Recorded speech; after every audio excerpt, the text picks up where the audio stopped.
Students, last video में हम लोग ने डॉट प्रोडक्ट की कैरेक्टरिस्टिक्स पढ़े थे। आज हम लोग वेक्टर प्रोडक्ट पढ़ने वाले हैं। तो वेक्टर प्रोडक्ट को हम लोग क्रॉस प्रोडक्ट भी कहते हैं।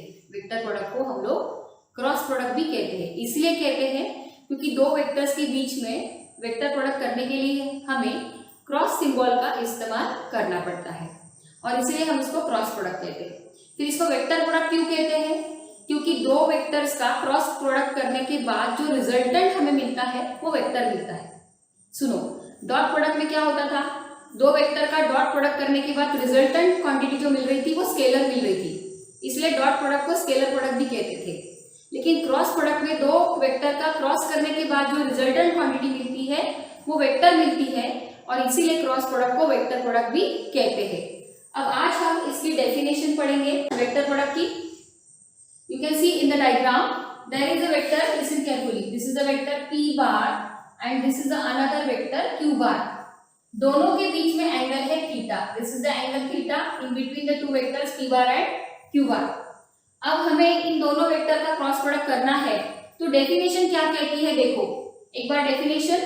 The vector product of two vectors is a vector. The vector product of two vectors is a vector whose magnitude is equal to the product of magnitudes of the two vectors and sine of the smaller angle between them, and whose direction is always perpendicular to the plane containing the two vectors, which can be obtained by using right hand rule. ये क्या कहता है definition कि कोई भी दो vectors का, सुनो रे, कोई भी दो वेक्टर्स का वेक्टर प्रोडक्ट हमेशा वेक्टर ही आएगा। यानी ये एक वेक्टर p बार है, ये वेक्टर q बार है, इन दोनों का हम क्रॉस प्रोडक्ट यानी कि वेक्टर प्रोडक्ट कर रहे हैं तो जो हमें रिजल्टेंट वेक्टर मिल रहा है r बार, तो ये वेक्टर मिल रहा है। तो कोई भी दो वेक्टर्स का वेक्टर प्रोडक्ट हमेशा वेक्टर ही मिलता है जिसका मैग्नीट्यूड, मतलब किसका? रिजल्टेंट वेक्टर का मैग्नीट्यूड, जिसका magnitude the vector product of two vectors is a vector. देखो p बार क्रॉस q बार, ये मिलेगा हमको रिजल्टेंट वेक्टर r बार। तो इसका मैग्नीट्यूड, r का मैग्नीट्यूड कितना होगा? इसका मैग्नीट्यूड उन दोनों वेक्टर्स के मैग्नीट्यूड का प्रोडक्ट, इन दोनों वेक्टर्स के मैग्नीट्यूड का प्रोडक्ट और उनके बीच में जो एंगल है इसकी साइन वैल्यू इनके प्रोडक्ट के बराबरी में होता है। कोई भी दो वेक्टर्स का वेक्टर प्रोडक्ट हमेशा वेक्टर ही होता है जिसका मैग्नीट्यूड उन दोनों वेक्टर्स के मैग्नीट्यूड का प्रोडक्ट और उनके बीच में जो एंगल है उसकी साइन वैल्यू इसके बराबरी में होता है। और इसकी डायरेक्शन हम कैसे निकालेंगे? तो ये वेक्टर की जो रिजल्टेंट वेक्टर की जो डायरेक्शन होती है वो ये दो वेक्टर जिस प्लेन में रह रहे हैं उस प्लेन को परपेंडिकुलर होती है। तो भी परपेंडिकुलर ऊपर बनाना कि नीचे, वो कैसे पता चलेगा? तो उसके लिए which can be determined by using right hand rule, उसके लिए हम राइट हैंड रूल का इस्तेमाल करेंगे। तो कैसे? देखो यहाँ पर एक वेक्टर p बार है, listen carefully now. This is supposed to be the vector p bar and this is supposed to be the vector q bar. ये दो वेक्टर है, एक है p बार और एक है q bar. These are the two vectors p bar and q bar, and you have to use it by using right hand. You have to determine the direction of the resultant vector. ये क्या था? p bar, ये क्या था? q बार। अब इसको घुमाओ, p bar cross q बार, देखो p bar cross q bar, तो r बार आपका ऊपर की तरफ आ रहा है, राइट? लेकिन यही आपको अगर q बार क्रॉस p बार करना रहता तो q ये है और p ये है, तो आप ऐसा घुमाएंगे q बार क्रॉस p बार, तो आपका r बार नीचे आएगा, राइट? ये देखो अगर आपको p बार से, ये p बार है और ये q बार है, p bar to q bar, तो p बार q बार, अगर आपको p बार क्रॉस q बार करना है, p बार क्रॉस q बार, p bar cross q bar, तो r बार ऊपर। लेकिन आपको q बार क्रॉस p बार करना है नीचे, ये देखो q बार क्रॉस p बार, तो r बार नीचे। तो इस प्रकार r बार नीचे आएगा लेकिन उसके प्लेन को परपेंडिकुलर ही आएगा। अब ऐसा जरूरी नहीं ना कि आपके p बार और q बार यही प्लेन में हो। सपोज आपके p बार, ये देखो ये स्क्रीन है, ऐसी वर्टिकल स्क्रीन है और आपका p बार वर्टिकल प्लेन में ऐसा और ये q बार भी वर्टिकल प्लेन में है। तो देखो p बार और q बार ऐसे है। अब ये प्लेन वर्टिकल है, जिस वर्टिकल प्लेन में ये दो वेक्टर रह रहे हैं। अब आप राइट हैंड रूल का इस्तेमाल करोगे, देखो ये p बार है, ये q बार है, तो P bar cross Q bar, तो आर बार इधर आएगा परपेंडिकुलर टू दिस प्लेन। और अगर मैं क्यू बार क्रॉस पी बार करूँ तो मुझे ऐसा घुमाना पड़ेगा, Q bar cross P bar, तो आर बार उधर की तरफ आएगा। तो आप पहले देख लो कि पी और क्यू वेक्टर कौन से प्लेन में है। आप पहले देख लो कि पी और क्यू कौन से प्लेन में है, उस प्लेन को परपेंडिकुलर बनाए। देखो P bar cross Q bar, R बार, क्यू बार क्रॉस पी बार, आर बार नीचे की तरफ। अगर आपके दो वेक्टर इस प्लेन में है ऐसे, तो P bar cross Q bar, R बार इधर। और अगर आपको क्यू बार क्रॉस पी बार करना है तो रिजल्टेंट वेक्टर उधर की तरफ। तो इस प्रकार आप अपने राइट हैंड रूल का इस्तेमाल करेंगे for determining the resultant vector. तो उससे तो सिर्फ डायरेक्शन निकलेंगी राइट हैंड रूल से। फिर मैग्नीट्यूड कैसा निकलता है, तो मैग्नीट्यूड ये फॉर्मूला से निकलता है कि जो भी रिजल्टेंट वेक्टर आर बार आएगा उसका मैग्नीट्यूड कैसा आएगा, तो उन दोनों वेक्टर के मैग्नीट्यूड का प्रोडक्ट और उनके बीच में जो एंगल है उसकी साइन वैल्यू, जो कि एंगल काफी छोटा होता है, तो उसकी generally vector product is valid only when the angle is small in between the two vectors. तो P bar cross Q bar is P Q sine theta, mod of P bar cross Q bar. Mod of मतलब इस जो भी resultant vector का vector आएगा उसका magnitude. तो हम इसलिए डेफिनेशन में ऐसा बोलते हैं कि mod of P bar cross Q bar is equal to p Q sine theta. अगर ये मॉड निकाल दूं तो आप ऐसा नहीं बोल सकते, क्यों? क्योंकि मॉड निकाल दूं तो फिर वो रिजल्टेंट वेक्टर बन जाता है, फिर वेक्टर है तो उसको भी डायरेक्शन बोलना पड़ेगा। तो फिर P Q sine theta into you cap of are bar का यू कैप यूनिट वेक्टर बताना पड़ेगा, ऐसा लिखना पड़ेगा। समझ में आया? ठीक है, तो अभी हम फिर से डेफिनेशन की तरफ आते हैं एक बार फिर से। The vector product of two vector, the vector product of two vector is a vector whose magnitude is equal to the product of magnitudes of the two vectors and sine of the smaller angle between them, and whose direction is always perpendicular to the plane containing the two vectors, and which can be obtained by using the right hand rule।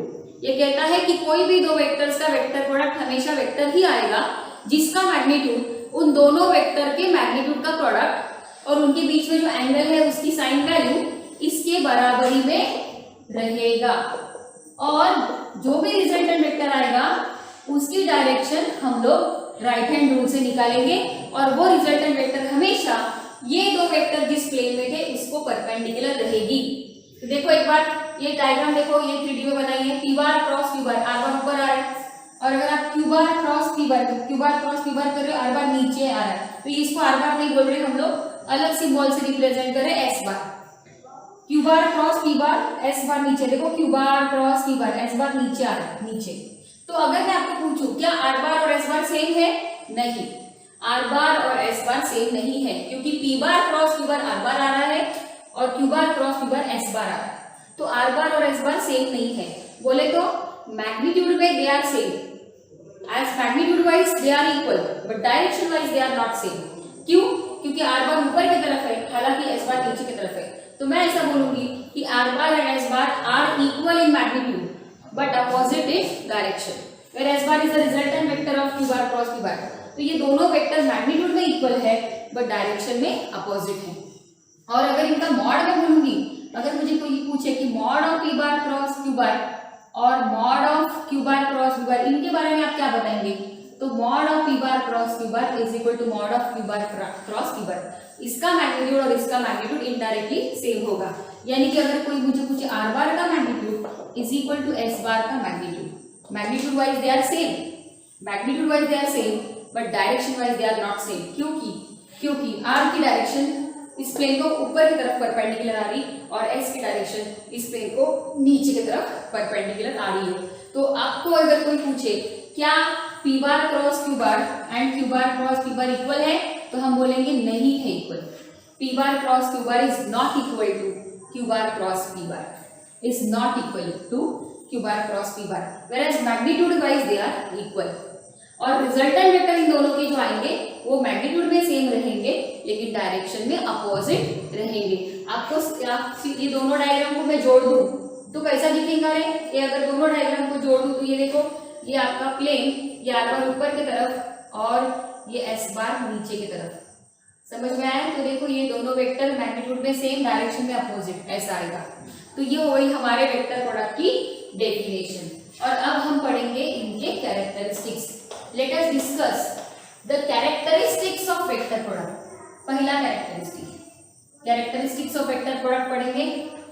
Let us discuss the first characteristics of vector product. देखो पहला characteristic हम explain करते हैं। क्या है पहला characteristic? देखो characteristics number 1, the vector product does not obey the commutative law of multiplication. Vector product does not obey the commutative law of multiplication. Commutative law का मीनिंग क्या है बताती हूँ कि वेक्टर की ऑर्डर उल्टा पुल्टा करे, वेक्टर की ऑर्डर उल्टा पुल्टा करे तो रिजल्टेंट जो आएगा वो सेम नहीं आएगा। यानी कि जैसे आपको याद होगा कि डॉट में हमने सीखा था p bar dot q bar is equal to q bar dot p bar, ये हमने डॉट में सीखा था। बट क्रॉस में हम ऐसा नहीं बोल सकते, p bar cross q bar is not equal to p bar cross q bar. Vector की ऑर्डर उल्टा पुल्टा करे तो आंसर सेम नहीं आता। तो पहली प्रॉपर्टी कहती है, first property, vector product does not obey the commutative law of multiplication। Vector product commutative law multiplication का फॉलो नहीं करती।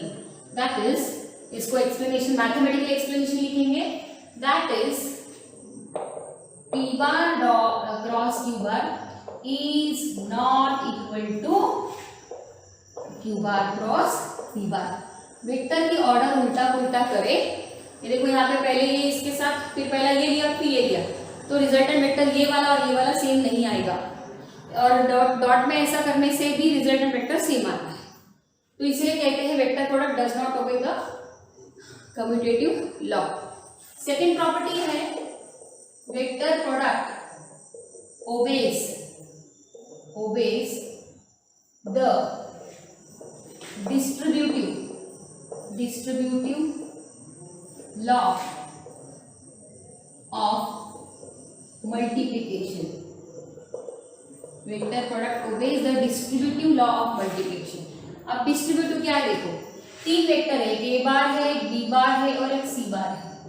तो हमने क्या किया, पहले b बार और c बार को ऐड किया और इनका ऐड करने के बाद जो रिजल्टेंट वेक्टर आएगा उसके साथ a बार का हम क्रॉस करेंगे।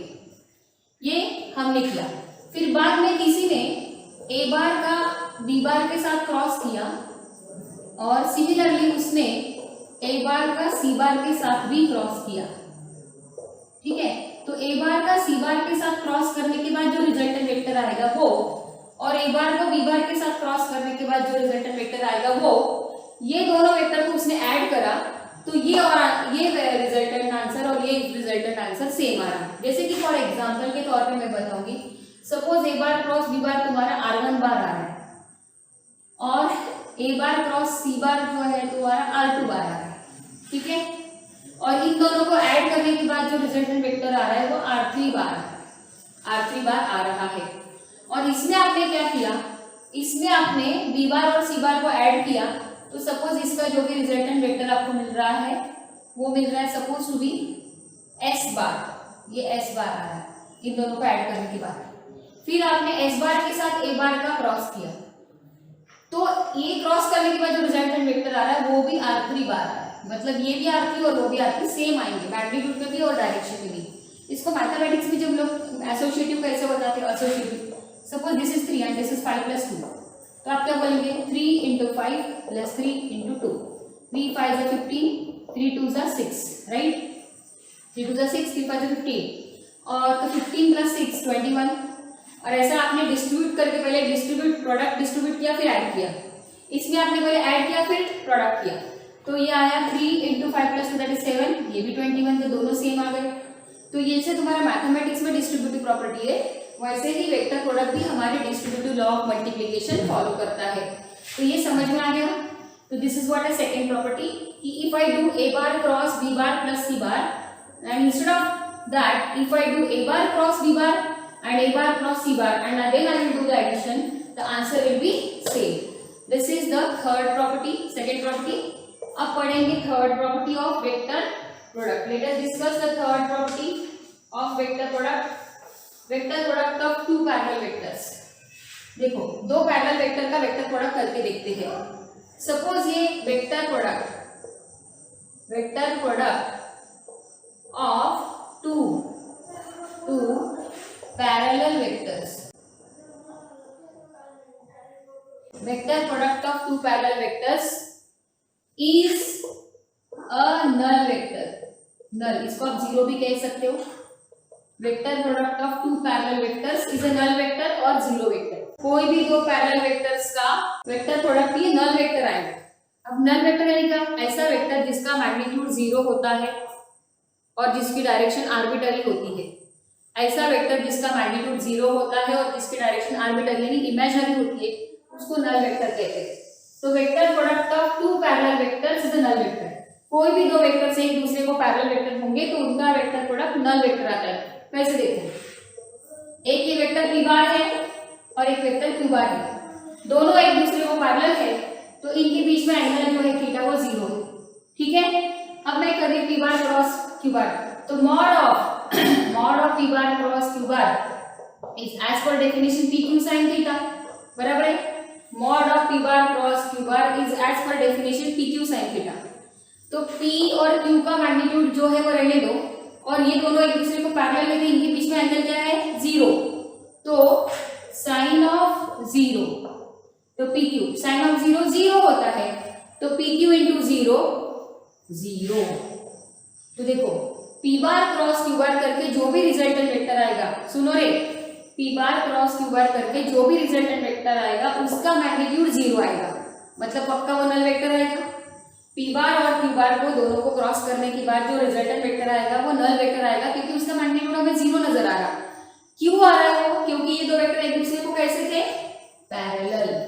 तो पैरेलल थे तो इनके बीच में एंगल क्या था? Zero, theta. तो फिर साइन ऑफ थीटा, थीटा के बदले मैंने डाला जीरो, तो साइन ऑफ जीरो जीरो, तो साइन ऑफ जीरो जीरो, तो zero into pq is zero. तो इस प्रकार ये प्रॉपर्टी कहती है the vector product of two parallel vectors is a null vector. उसके बाद आते हैं प्रॉपर्टी नंबर 4 पे। प्रॉपर्टी नंबर 4, ठीक है, let us do the property number 4। Number 4, vector product of two anti parallel vectors, anti parallel vectors is a null vector. दो vectors एक दूसरे को एंटी पैरेलल वेक्टर होंगे तो उनका भी वेक्टर प्रोडक्ट नल वेक्टर आता है। कैसे? देखो यहाँ पर एक वेक्टर p बार है ऐसा और एक वेक्टर है q बार ऐसा। अब एक दूसरे को जो वेक्टर एंटी पैरेलल होते हैं इनके बीच में थीटा क्या होता है बताओ? कितना होता है? 180। Now I do the vector product of mod of p bar cross q bar is equal to pq sine of theta.